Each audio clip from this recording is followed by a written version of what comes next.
ভাই দেখছেন হরেন একটা বাজে। আরেকবার দেন। কই ভাই এখনো তো গ্যার গ্যার সাউন্ড আইতাছে। আহেন। এটা মূলত কি সমস্যার কারণে হইতাছে? হরেনের তারটা ওই যে ভিতর থেকে ছুটে গেছে।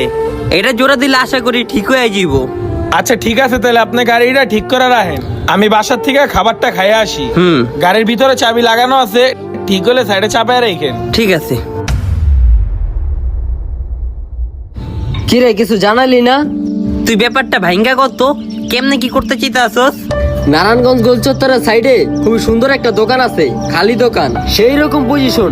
তুই আর আমি মিললা ওই দোকানটা সার্ভিসিং এর দোকান নিয়ে নিতাম। আবার তোর হাতের কাজের ফিনিশিং ভালো আছে, কাস্টমার যদি একবার আহে গ্রাহক হয়ে যাইব, রেগুলার আইব। দোকানটা জমায় লাইতে বেশি সময় লাগবো না। ভালো বুদ্ধি তো, কিন্তু পার্টনারের ব্যবসা তো তোর খারাপ ব্যবসা।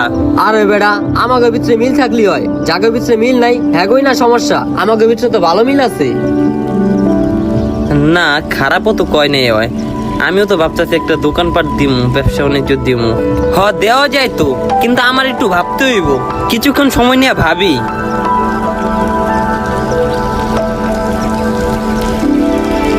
আরে পজিশন মতো দোকান, বেড়াই কি আমগুলিকে বয় থুয়ে দিব? এখন তুই যদি কস, আমি যে দোকানটা অ্যাডভান্স করে রাখতে পারি। আচ্ছা, আমি তোর কথা কে জানাই না, বাসায় আব্বা আছে, আব্বারে না জানাই তো আমি কিছু করতে পারতাছি না। আব্বাই তো টাকা দিব ব্যবসা বাণিজ্যর লিগা। হ্যালো, একটু কথা কে জানাই। আরে বেটা, দোকানটা চাইলে লইতে পারি, পজিশন মতো দোকান না। ঠিক আছে। তাহলে কি মালিকের লগে কথা কয়ে দোকানের অ্যাডভান্স দিয়ামু আমি? আচ্ছা, তাহলে আমি আব্বার লগে একটু কথা কয়ে আয়া তোরে জানাই। ও, আর তুই তো এই জায়গায় আসস, এই গাড়ির লোকটা যদি আহে হ্যাঁ থেকে 300 টাকা নিস। ঠিক আছে।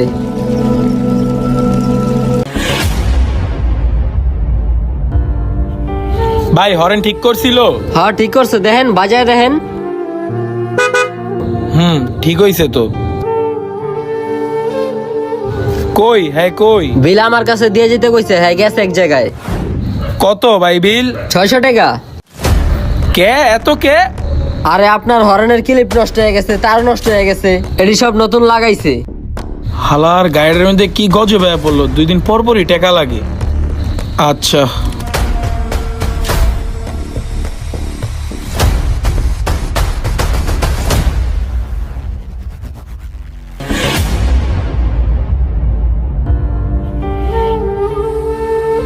গাড়ি নিয়ে গেছে? হ্যাঁ গাড়ি তো আয়া লয়ে গেছে। বিল দিয়ে গেছিল? আরে কুইস্টা লোক 300 টাকা বিল দিয়ে যেতে কইছত না, হ্যাঁ 300 টাকা দিবই না, 100 টাকা দেয়। পরে আমি জোর করে